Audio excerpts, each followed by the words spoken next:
तर गारपिटीनं होरपळून निघालेल्या शेतकऱ्यांनी नुकसान भरून काढण्यासाठी यंदा चांगलं पीक घेण्याचा मानस व्यक्त केला होता। मात्र यंदाही पावसानं पाठ फिरवली आहे, त्यामुळे शेतकरी हवालदिल झालाय। वाशिम जिल्ह्यातल्या उमरा गावातल्या शेतकऱ्यानं 2 जूनच्या पावसानंतर पेरण्या आटोपल्या, मात्र पावसानं पाठ फिरवल्यामुळे शेतकरी संकटात सापडलाय। मृग नक्षत्रामध्ये होणाऱ्या पेरण्या यावर्षी जुलै लागेपर्यंत न झाल्यामुळे बळीराजा आकाशाकडे डोळे लावून बसलाय।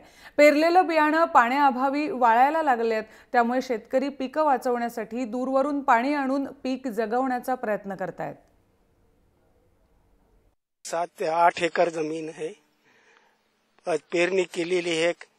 पेरणी करून पेरणी केली तेपासून पाऊस पडला नाही।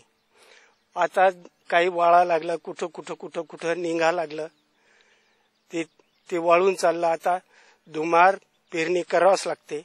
एकरी 5,000 रुपये खर्च आलेला आहे। 15 दिवस झाले पावसाचा पत्ता नाही, त्याच्यामुळे ते पीक सगळं आता वाळून चाललेलं आहे। त्याच्यामुळे आता पाऊस जरी आला तरी या पिकाची काही भरपाई होऊ शकत नाही। त्याच्यासाठी आम्हाला एकरी 5 ते 6,000 रुपये खर्च पूर्ण आलेला आहे या शेतीसाठी।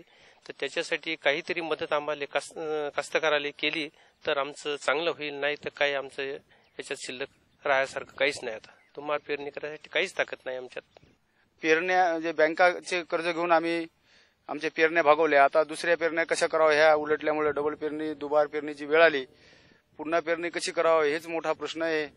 पाणीही यायला तयार नाही, दुसरी पेरणी सुरू नाही। आम्ही पूर्ण चिंताग्रस्त झालेलो। आमच्या प्रशासनानं आमच्या व्यथा या उमरा संशोधनवाल्याच्या जाणून घ्यावं।